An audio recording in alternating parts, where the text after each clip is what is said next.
Sir आपका स्वागत है हमारे आज के खास लाइव में। और हमारे साथ हैं विनय जी। और विनय जी से हम पूछेंगे कि जातीय जनगणना से देश का क्या भला होने वाला है। तो विनय जी आपका बहुत बहुत स्वागत है। और हमारा सवाल आपसे पहला यही है कि जातीय जनगणना से देश का क्या भला होगा। जातीय गणना से फायदे हैं, नहीं है बोलकर नहीं है, लेकिन उससे विवाद भी ज्यादा हो सकता है। ऐसी संभावनाएं बहुत ज्यादा है, क्योंकि जातीय गणना के बाद जो जितने भी राजनीतिक दल है समाज में, वो सब लोग जाति के नाम पर, वोट बैंक के नाम पर लोग राजनीति करेंगे और एक दूसरों के बीच में फूट भी पड़ सकता है।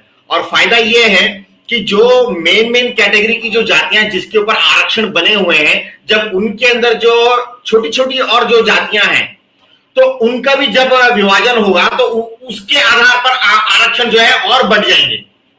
तो उन लोगों के अंदर जो छोटी छोटी जातियां, उन लोगों को जब अलग से आरक्षण मिलना शुरू हो जाएगा तो उसके उन लोगों के जो डेवलपमेंट होने के आसार बढ़ जाते हैं। ये तो है मतलब छोटी जातियों के लिए फायदे वाली चीज। जब जातिगत जनगणना के अनुसार अगर अगर ये काम होता है तो आरक्षण वगैरह बढ़ जाते हैं। तो और सर अगर जातीय जनगणना हो गया तो सब अपना हक मांगेंगे, तो आरक्षण की सीमा बढ़ाई जाएगी या फिर इसी में शामिल किया जाएगा। आरक्षण की जो सीमा है, ये तो जो सत्ता और विपक्ष में जो बैठे हैं, जो सत्ताधारी नेता लोग हैं, उस पे डिपेंड करता है कि वो छोटी छोटी जातियों का जब जातिगत गणना होगी तो किसको कितना परसेंटेज देना है, तो वो तो सरकार तय करेगी। उसके बाद अब जब मांगे होंगी तो उसके हिसाब से तो आरक्षण के जो परसेंटेज है वो तो बटेगा ही बटेगा, लेकिन जो कुल परसेंटेज जो है आरक्षण का वो बढ़ाएंगे या नहीं, ये तो सत्ता में बैठे हुए नेताओं के ऊपर निर्भर करता है। अगर आप हमारा व्यक्तिगत अगर राय अगर आप लेते हैं, तो अगर हमारी सरकार बनी तो हम तो भाई हर समुदाय के लोगों को 100% आरक्षण देंगे। 100% आरक्षण दे देंगे, फिर ये जातियां भी बहुत हैं, लगभग 6000 से ज्यादा जातियां हैं। कितना कितना परसेंट बांटोगे। हमारे लिए तो जाति मतलब मायने नहीं रखते है ना। हमारे लिए तो अब प्रति व्यक्ति का मायने रखता है हमारे लिए। अब देश में 140 करोड़ है तो 140 करोड़ लोगों के लिए मतलब हमारी जिम्मेदारी बनती है उनको सुविधाएं देने की, उनको जो भी फैसिलिटीज उनको जो चाहिए, जो हर तरीके की शिक्षा हो गया, उनके लिए घर हो गया, नौकरी हो गया, उनके लिए ट्रांसपोर्टेशन की व्यवस्थाएं हो गया, सड़क हो गया, नाली की व्यवस्था हो गई, स्वास्थ्य की व्यवस्था होगी, तो ये प्रति व्यक्ति तक पहुंचाने की जिम्मेदारी मतलब बन जाती है हमारी।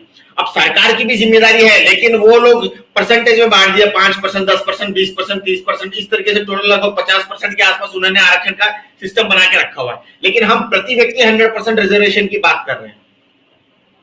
जी, सवाल तो ये भी होगा ना सर कि आरक्षण की अगर सीमा सरकार बढ़ाने की बात करेगी तो फिर सामान्य वर्ग भी तो गुस्सा हो जाएगा ना सरकार से। फिर तो सामान्य वर्ग भी तो देखो, ये मौका है ना जातिगत गणना के अंदर, जो जनरल कैटेगरी के अंदर जितने भी लोग आते हैं तो उनकी भी तो कोई ना कोई जातियां होगी ना। हाँ, तो वो सामान्य में आ रहे हैं, वो 50% आरक्षण में है ना। जो भी है तो उसके अब वो लोग जब जातिगत गणना के अंदर जो सबकास्ट आ जाएंगे तो वो लोग भी अपनी मांगे रखेंगे ना, तो तब वो आरक्षण उसमें तो वो लोग नेता लोग हो सकता है कि उसमें भी आरक्षण बांट दें सामान्य कैटेगरी। मैं बता रहा हूँ सर, मैं बता रहा हूँ अभी 50% में है सामान्य यानी कि जनरल, और 50% में है लगभग 90% लोग। अब जब 50% वो है उसका जब बड़ा कोटा बढ़ेगा या 50% वालों का, तो सामान्य कोटे में से कटेगा, क्योंकि 100 से ऊपर तो कोई कोटा ही नहीं ना।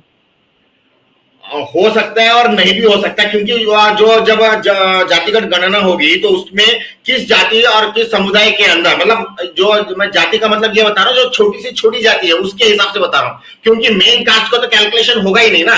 अभी मान लो जैसे अभी फॉर एग्जाम्पल हिंदू, मुस्लिम, सिख, ईसाई मोटा मोटे जातियां हैं, तो हिंदू के अंदर हो सकता है 50-100 छोटी जातियां निकले, है कि नहीं? तो वो 50-60 जातियों को कितना कितना आरक्षण मिलेगा? मुस्लिम्स के अंदर मान लो एक 25-30 उसमें छोटी जातियां निकलती हैं, तो उसके अंदर कितना आरक्षण जाएगा? सामान्य जो कैटेगरी के लोग हैं, जनरल कैटेगरी के जो लोग हैं, उसके अंदर मान लो 25-50 जातियां आ जाती है छोटी मोटी, तो उसमें कितना कैटेगरी? तो टोटल जो 100% आरक्षण है, वो 100 के 100%, मान लीजिए जातिगत गणना के अंदर मान लीजिए 500 जातियां आ गई, ठीक है, तो ये 500 जातियों के बीच में 100% आरक्षण उनके जनसंख्या आधार पर, उनके समुदाय के जनसंख्या के आधार पर शायद परसेंटेज बढ़ जाए, शायद ये लेवल तक हो सकता है। ये जो सत्ता में जो बैठी सरकार है उसके आधार पर बता रहा हूं मैं, शायद वैसा हो सकता है। अच्छा, यही सवाल आपसे है कि अगर आपके सामने यही परिस्थिति खड़ी हो जाए तो आप क्या करेंगे? मतलब आपकी सरकार बन जाए और यही परिस्थिति हो तो क्या करेंगे? पहली बात तो जो हम जातिगत गणना होने नहीं देंगे, हम जनसंख्या की गणना करेंगे, किसके पास क्या सुविधाएं हैं उसकी गणना करेंगे, और उसके बाद जो जो सुविधाएं जिन जिनको कम पड़ रहा है वो हम पहुंचा देंगे, हो गया। मतलब आर्थिक आधार पर? हाँ बिल्कुल, एक तरीके से वैसा बोल सकते हैं, आर्थिक आधार पर। मान लो जिसके पास घर नहीं है, घर दे दिया, ठीक है, जिसके पास गाड़ी नहीं है, गाड़ी दे दिया। तो आप तो जातीय जनगणना के तो खिलाफ हुए ना सर, जातीय जनगणना के खिलाफ हुए ना आप? अब कह सकते हो, लेकिन हम हमारे लिए फर्क नहीं पड़ता ना। मान लीजिए अब देखो 140 करोड़ लोग हैं, 140 करोड़ की हर बंदे की अपनी एक जाति है, किसी न किसी जाति से वो लिंक। हेलो, आज सुन रहा हूँ सर। तो हर बंदा किसी न किसी जाति से तो लिंक रखता ही है, तो वो जाति रखे ना रखे हमें कोई फर्क नहीं पड़ता। हम तो जो भी मतलब आधार कार्ड है या वोटर कार्ड है या जितने भी जो क्या बोलते हैं सर्टिफिकेट्स होते हैं, जो भी कार्ड, तो उसके अंदर से हम जातिगत का कॉलम ही हटा देंगे, तो कोई व्यक्ति नहीं बता पाएगा जाति कौन सी है। नहीं तो अगर कॉलम हटा दिया, लेकिन देश की सच्चाई है, जाति तो एक ये तो सालों से चली आ रही है, हजारों सालों से चली आ रही है। चलिए आ रही है तो अपने मन में रखे, अपने घर में रखे, हमें उससे क्या। लेकिन सरकार के नजर में तो हर व्यक्ति समान है ना। नहीं वो तो ठीक है, सरकारी डॉक्यूमेंट में आप तो कर दोगे कि जातीय जनगणना करो, लेकिन मतलब आर्थिक जनगणना करो, जाति बिल्कुल है ही नहीं देश में। बिल्कुल तो बिल्कुल ऐसा तो धीरेन्द्र शास्त्री भी कर रहे थे ना कि जाति पाति की करो विदाई, हिंदू भाई भाई।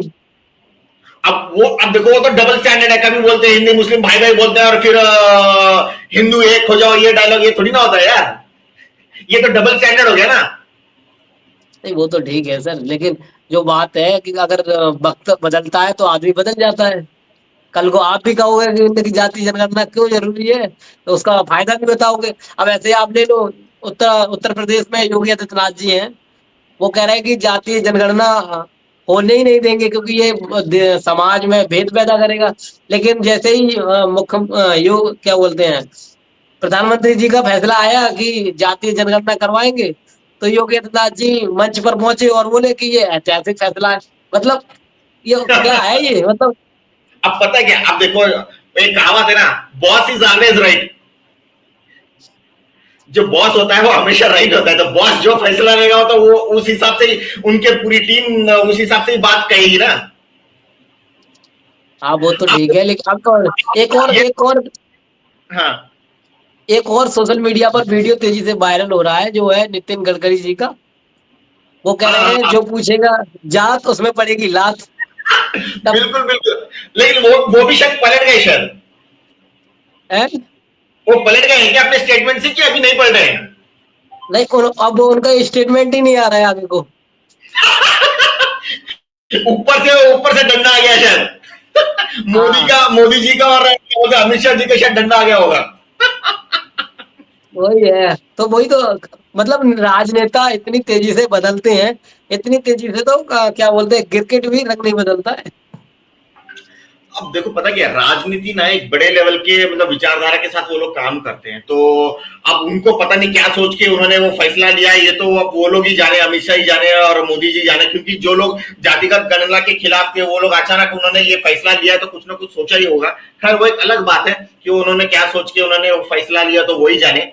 लेकिन उसका प्रभाव जो पड़ेगा वो तो पड़ेगा, उसमें क्या कर सकते हैं। क्योंकि इसके ऊपर एक छोटी मोटी चीजें, बहुत सारी बातें उठ के आएंगी, जैसे छोटी छोटी कास्ट, जैसे हमने कल परसों भी हमने बात किया था कि मान लो इसके अंदर नए लोग जो मतलब जितने लोग हैं, मान लो कोई नई जाति का नाम ले लेता है, आरक्षण जब जब जातिगत गणना के टाइम पे जो व्यक्ति किसी के पास जब पूछेगा कि भाई तुम्हारी जाति क्या, अगर मान लो उसने नई जाति का नाम लिया तो क्या वो उसमें सरकारी दस्तावेज में उसका नई जाति का नाम रजिस्टर होगा कि नहीं।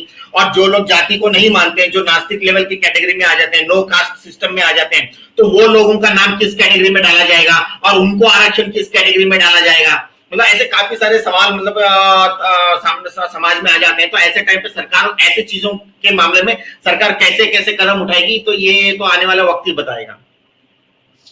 ठीक है सर, अब दूसरा सवाल है पहलगांव हमला वाला। अगर कोई किसी हमले को लेकर के सरकार से सवाल करता है तो वो देशद्रोही है या देशभक्त है या वो जिम्मेवार नागरिक है इस देश का? क्योंकि निहाल सिंह राठौर का, सर निहाल सिंह राठौर का मामला सुना होगा आपने, जिसमें निहाल सिंह राठौर ने सरकार से सवाल पूछ लिया कि जब जब ये दंगा मतलब आतंकवादी हमला हुए हैं तब तब भारतीय जनता पार्टी की सरकार थी, तो वो देशद्रोही की श्रेणी में आ गई और उन पर हो गया केस। तो अब कोई अगर सवाल पूछे या ना पूछे, इसका भी आप जवाब देते जाइए। देखिए, पहली बात तो जो हम लोग जिस हिसाब से हम लोग सोशल मीडिया में जो लोग वीडियो बना के डालते हैं या कोई जो मतलब जो न्यूज चैनल के अंदर कोई इंटरव्यू के तौर पे जब इस तरीके के स्टेटमेंट देते हैं, तो पहली बात ये राजनेता लोगों को इन ऐसी चीजों के ऊपर, ऐसे इंटरव्यूज के ऊपर, ऐसे वीडियो के ऊपर सीरियसली नहीं लेना चाहिए, ऐसा मेरा मानना है। क्योंकि जो लोग भी अपनी इस तरीके के सवाल या इस तरीके की बातें सोशल मीडिया प्लेटफॉर्म्स में या न्यूज चैनल्स में डालते हैं, वो लोग जस्ट अपना एक ओपिनियन, उनका विचार और उनका जो भी राय मशवरा समझ लीजिए या उनकी विचारधारा समझ लीजिए या उनको जो मन को लगता है वो अपनी बात वहां रखते हैं। लेकिन वो बात उन्होंने वो सवाल नेताओं से नहीं की होती है, उन्होंने वो जस्ट अपनी बात समाज के सामने रख दिया होता है। तो राजनेता लोगों के ऐसे लोगों की बातों को सीरियसली नहीं लेना चाहिए। हाँ, बल्कि राजनेता लोगों को जितने भी लोग जो लोग इस तरीके से वीडियो, अगर मान लो कभी मोबाइल के अंदर या किसी न्यूज चैनल कभी न्यूज देखते हुए अगर ऐसी कोई वीडियो वो लोग देख लेते हैं राजनेता लोग, तो उनको ये देखना चाहिए कि इसके पीछे का मकसद क्या है, वो इस तरीके की बातें क्यों कर रही है, कहां कमी रह गई या कोई कमी है या नहीं है, तो इन सारी चीजों को देखते हुए बेहतर कदम उठाने चाहिए, ऐसा हमारा मानना है। जैसे कि अभी सरकार के साथ में पूरा देश खड़ा है और विपक्ष भी कहीं पर भी ऐसा नहीं है खड़ा नहीं हो, क्योंकि विपक्ष है तो राजनीति थोड़ी बहुत तो होगी। लेकिन सवाल जब विपक्ष करता है, अब मान लीजिए आपकी पार्टी है और अगर आप सवाल करेंगे तो सरकार में बैठे नुमाइंदे हैं वो एकदम से कह देंगे कि देशद्रोही हो, पाकिस्तान फेंक दो। तो ये कहाँ तक सही है?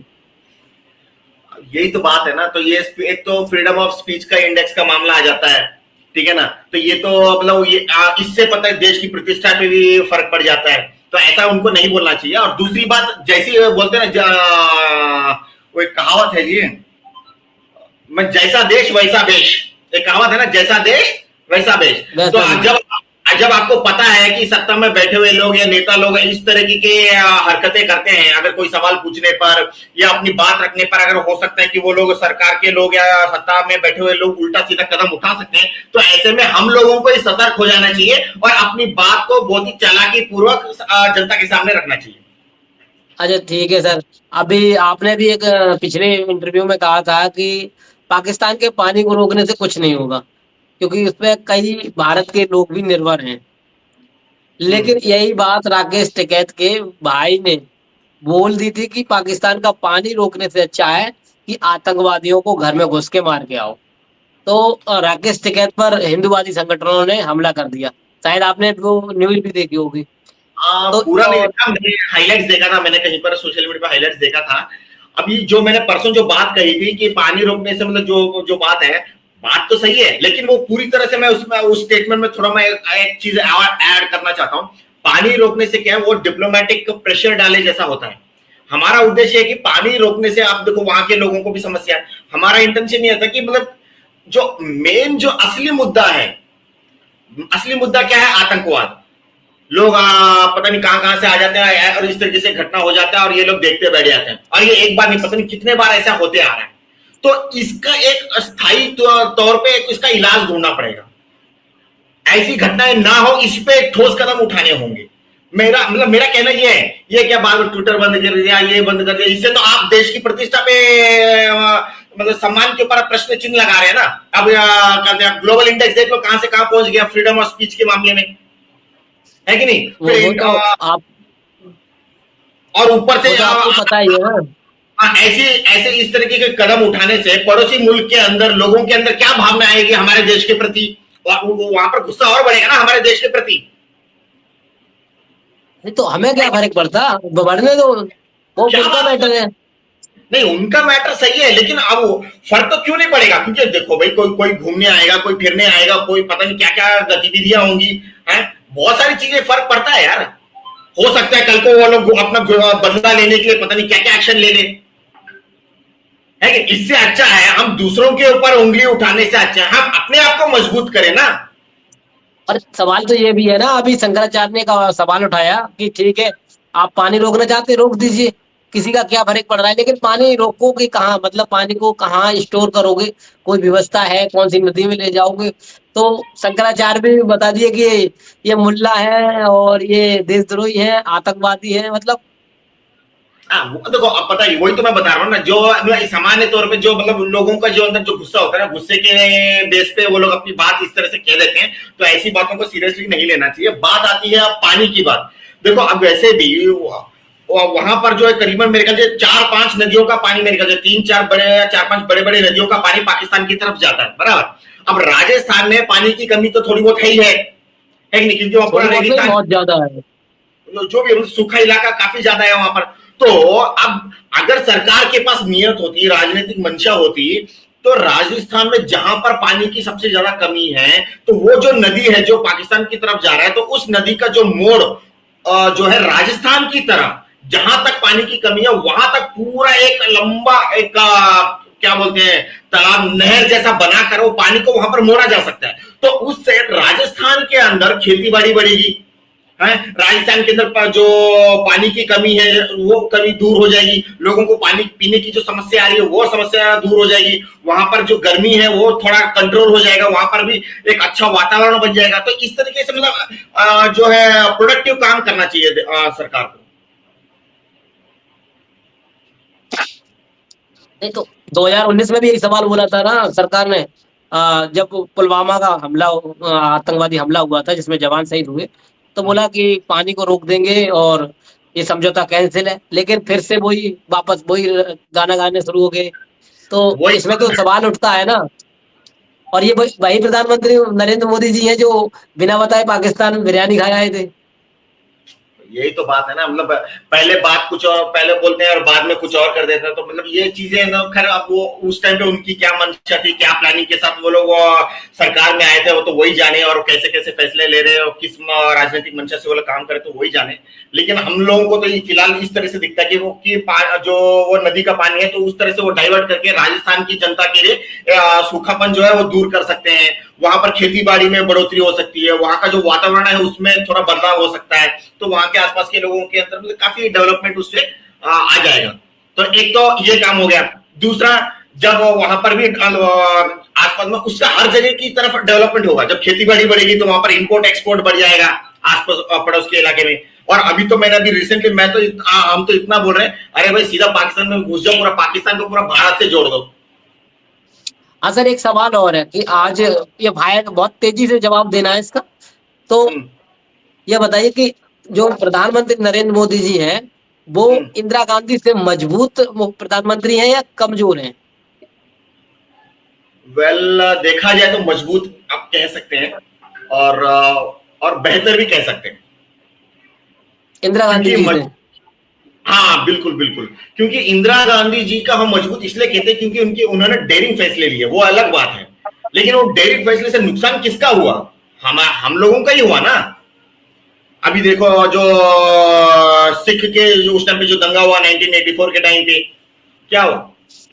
नहीं, तो पाकिस्तान के मामले में बात कर रहा हूं मैं सर, पाकिस्तान के मामले में इंदिरा गांधी और मोदी जी का मुकाबला कहां पर ठहरता है, यानी कि 10 नंबर दोनों को दे दिए, अब 10 में से आप किसको दोगे?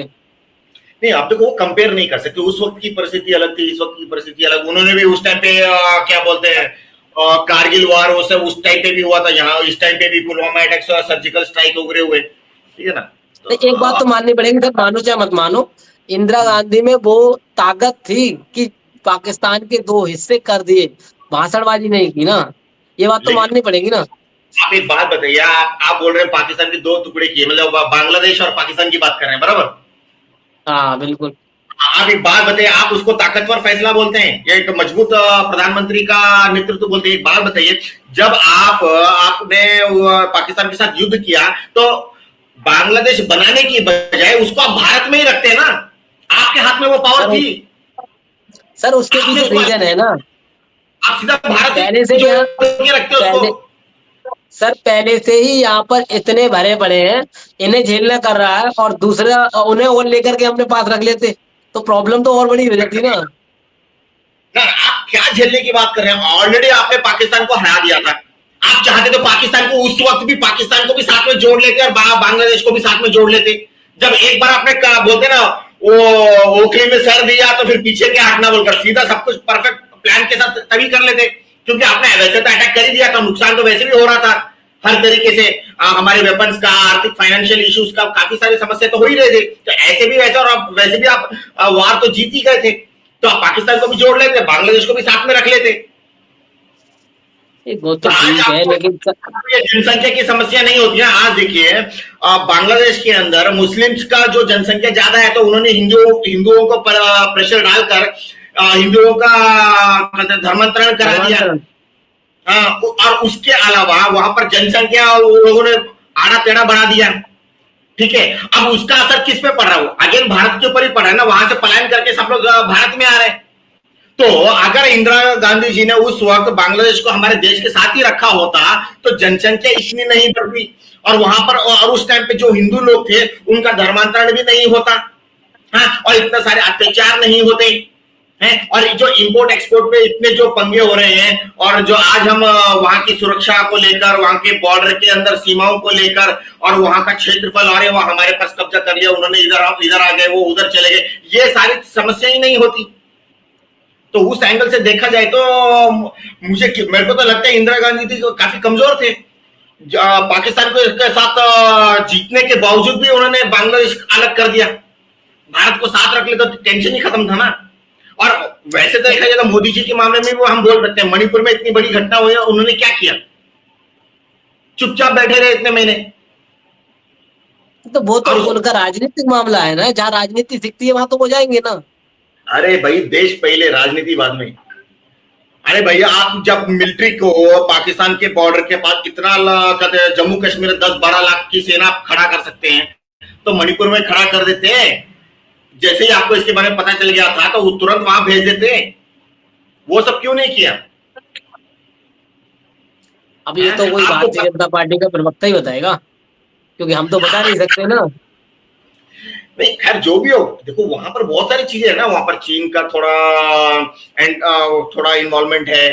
ठीक है, वहां पर आसपास के जो क्षेत्र है, म्यांमार, उनका थोड़ा बहुत इन्वॉल्वमेंट है, नेपाल वालों का थोड़ा इन्वॉल्वमेंट है। तो यहाँ पर इतने सारे वहां पर इश्यूज होने के बाद तो ऐसे में मोदी जी को तो मिलिट्री का सबसे ज्यादा स्ट्रेंथ उधर भेजना चाहिए, ईस्टर्न सेक्टर में, अरुणाचल प्रदेश, आसाम, सिक्किम, मणिपुर, वो एरिया में मिलिट्री का ज्यादा बंदोबस्त करना चाहिए है, वहां पर डेवलपमेंट ज्यादा करना चाहिए, ताकि वहां के लोगों को, वहां पर लोगों का फाइनेंशियल स्टेटस बढ़े, वहां पर एजुकेशन ज्यादा डेवलपमेंट हो, ताकि उनका विश्वास भारत के जो सेंटर ऑफ द सिटी है वहां पर उनके साथ रिलेशंस अच्छे बने हैं।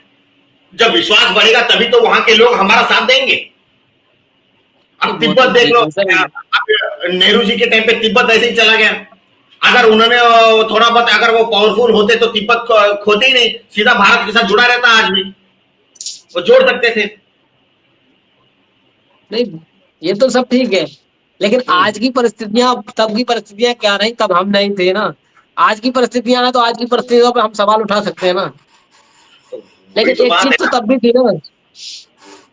यही मेन क्या है, मतलब ये राजनीतिक मंशा बोल लीजिए, या पॉलिटिकल स्ट्रेटेजीज बोल लीजिए, या आप ये इंटरनेशनल स्ट्रेटेजीज बोल लीजिए, इस पे डिपेंड करता है कि कौन सा व्यक्ति किस प्लानिंग के आधार पे काम करता है। अब देखो, मोदी जी का प्लानिंग काम करने का तरीका है, उन्होंने स्विस बैंक में पैसे नहीं डाले, मगर अपने आस पड़ोस के लोगों के पास स्विस बैंक बढ़ा दिए। ये तो क्लियर है, ये तो क्लियर है ना कि भ्रष्टाचार आज भी हो रहा है उतना ही। जो मतलब कहने का मतलब क्या है, हर बंदे का काम करने का तरीका अलग रहता है, मतलब ये पॉइंट बोल रहा था। जो भी हो, अब देखो, देश के जो सबसे पावरफुल आदमी वो कौन है? राष्ट्रपति Draupadi Murmu, the boss of the country. देश के हम्म। बॉस है। लेकिन क्या कर रहे हैं, खाली रिबन कट करते हैं, किसी को अवार्ड दे देते हैं या किसी फंक्शन का उद्घाटन कर देते हैं। सबसे देश का सबसे पावरफुल व्यक्ति क्या कर रहा है, बस ऐसे बस टाइम पास के काम कर रहा तो सर है। और अगर आप पूरे देश की भागदौड़ कौन संभाल रहा है, कंट्रोल कौन कर रहा है, प्रधानमंत्री कर रहा है। प्रधानमंत्री का काम क्या होता है, सभी मंत्रियों का जो बॉस होता है उसको प्रधानमंत्री बोलते हैं। हम्म। तो ये हाल है, जिसको जो काम करना चाहिए वो नहीं कर रहा है, जिसकी जिम्मेदारी अलग है वो कोई और जिम्मेदारी संभाल रहा है। ऐसा हो गया हालत। तो रेवेन्यू तो मोदी जी भी काट जाते हैं कि रेल मंत्री का काम रेवेन्यू भी मोदी जी काट रहे हैं। अभी अडानी पोर्ट का रेवेन्यू काट के आए हैं मोदी जी। तो मतलब मोदी जी तो अपने काम में लगे हुए हैं ना। 18 घंटा काम करना कोई मामूली बात है सर? आप कर सकते हैं?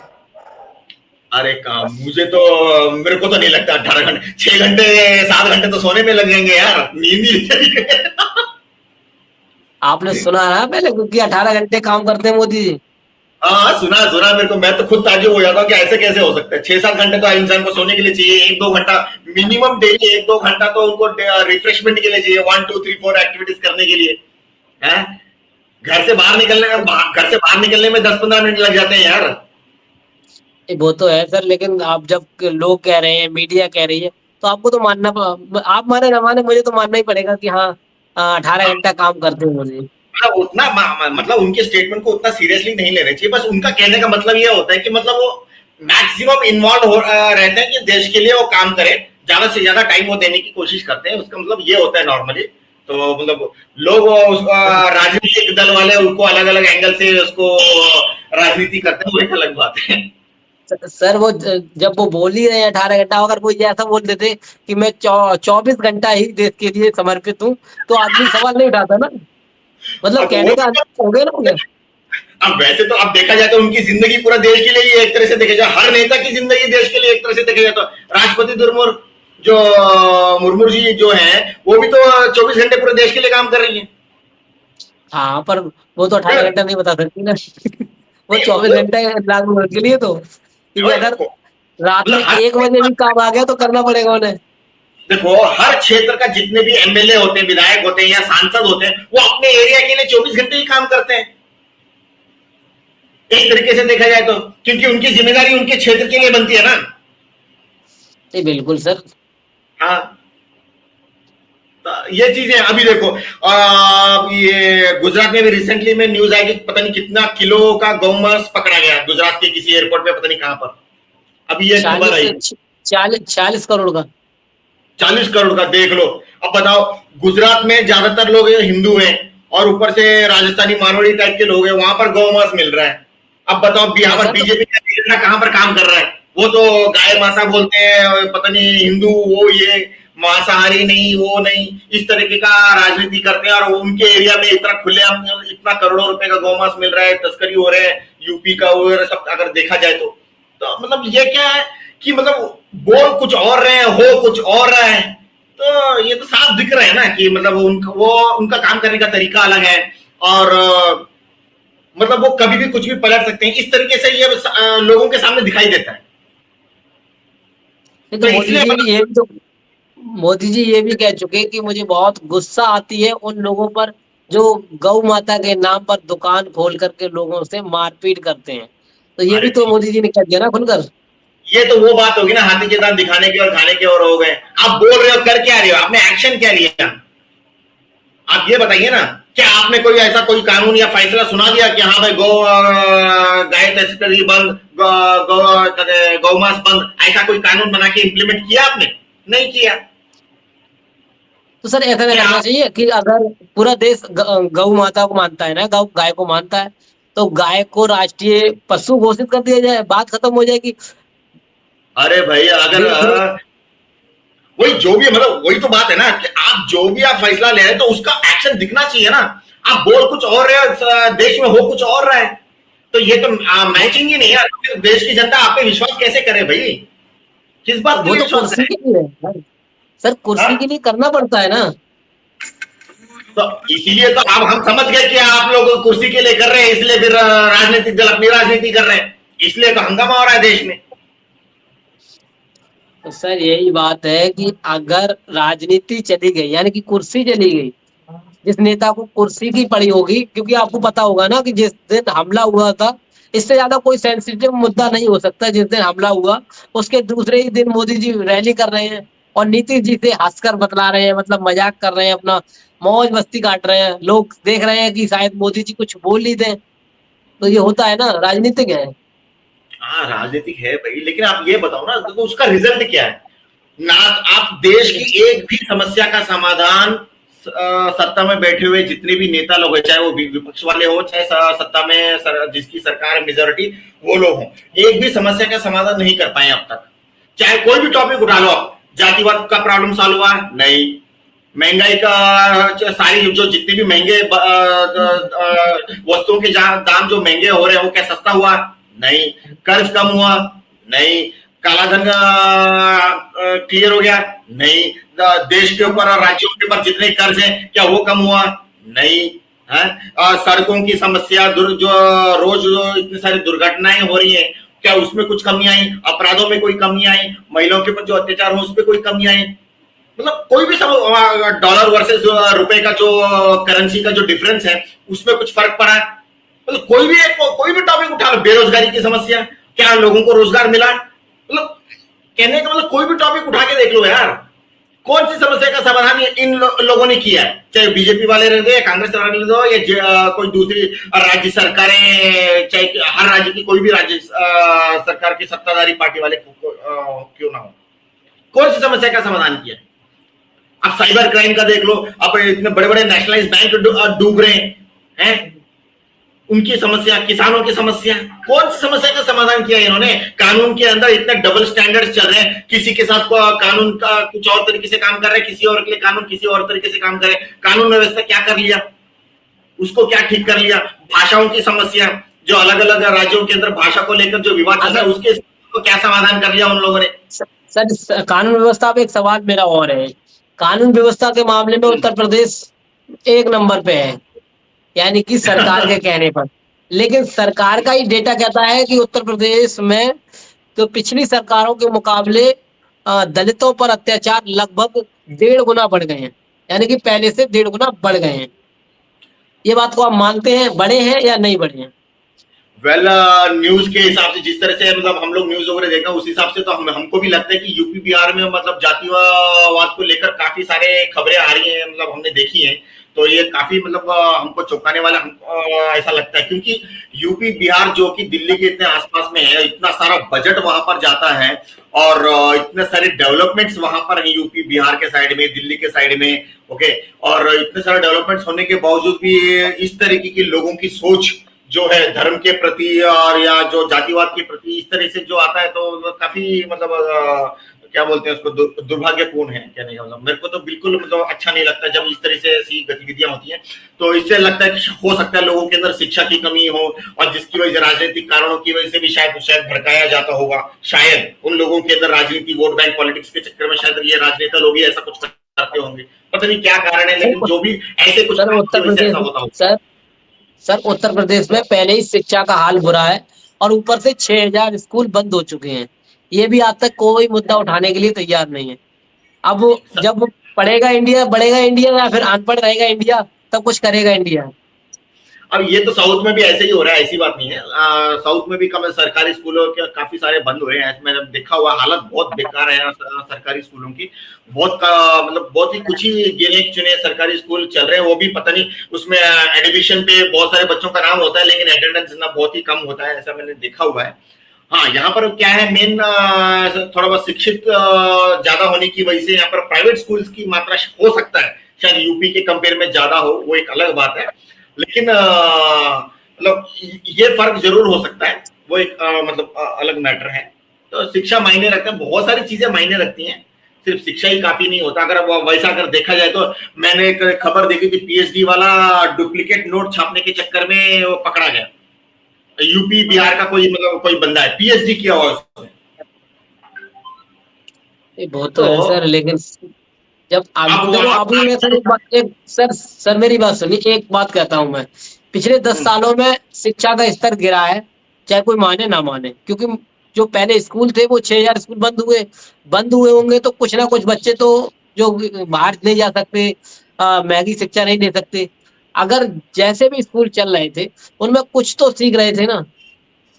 बात सही है, कुछ तो सीख रहे थे, लेकिन वहां पर सरकार का बजट बेकार जा रहा था ना। उनको लग रहा था कि हाँ भाई बेकार में हम लोग सैलरी दे रहे हैं, इससे अच्छा तो वो सैलरी हड़प लेते हैं। जो नेता लोग हैं तो उन्होंने वो सारा सैलरी हड़प लिया, उन स्कूलों से कट ऑफ कर दिया और प्राइवेट स्कूलों में बढ़ावा दे दिया, तो अब वो उनका बजट तो बच गया ना उन लोगों का।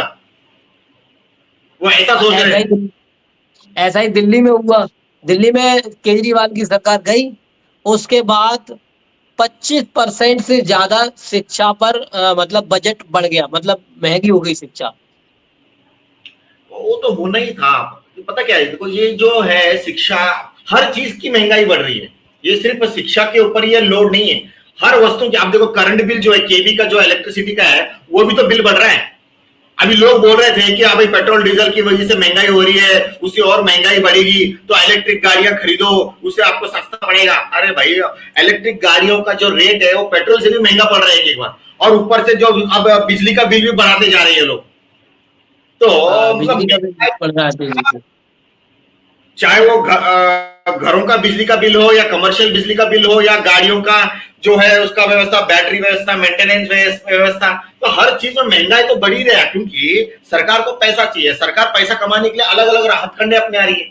जो काम करना चाहिए वो तो कर नहीं रहे। अगर वो किया होता तो आज ये देश की नौबत ऐसी थोड़ी ना होती। वो तो है सर, लेकिन सवाल जब उठते हैं ना तो बहुत दूर तक जाते हैं। अब देश के अंदर क्या है ना, सिर्फ दो ही मुद्दा आदमी को पसंद है, हिंदू मुसलमान मंदिर मस्जिद। तीसरा मुद्दा किसी को शिक्षा रोजगार पानी बिजली ये किसी को नहीं चाहिए। ये कहते हैं खरीद लेंगे, लेकिन हिंदू मुसलमान का मुद्दा खरीद नहीं पाएंगे ना, क्योंकि उसके लिए मस्जिद पर चढ़ना पड़ेगा और उन्हें मंदिर पर हमला हेलो। बोलना पड़ेगा, तब जाकर के ये मुद्दा बनेंगे। ये जो मुद्दा है राजनीतिक वालों के लिए, अभी आप जो भी पालगांव हमला जो हुआ था सर। हाँ, ये जो भी है, ये सारी चीजें राजनीतिक दलों के नेता लोगों के लिए है। ये सब उनके लिए काम की चीजें, आम लोगों को कुछ फर्क नहीं पड़ता। आम लोगों के अंदर तो आक्रोश वैसे भी भरा पड़ा है। ये कैसी सरकार है, महंगाई बढ़ती जा रही है, बोलते कुछ और है करते कुछ और है, ये सब लोग सब भ्रष्टाचार है, ये लोग लूटने का काम करते हैं। वो अब देखो, पर रिसेंटली एक न्यूज आया हमारे कर्नाटक में, हमारे जिला को लेकर, कि बिना ब्रोकर के, बिना भ्रष्टाचार के कोई भी फाइल एक टेबल से दूसरे टेबल पे नहीं जाती है। अगर कोई व्यक्ति सीधे सरकारी दफ्तर में जाता है कोई काम कराने के लिए, तो उनको वापस भेज देते, उनका काम नहीं करते हैं। अब बताओ, मतलब बिना ब्रोकर के कोई काम नहीं होगा। इस तरीके की खबर न्यूज चैनल में आई थी हमारे जिला के एरिया में। तो आप सोचिए पूरे देश में क्या हाल हो रहा होगा। तो ऐसे में आम जनता कितनी परेशान हो रही होगी। तो ये सारी चीजें हैं।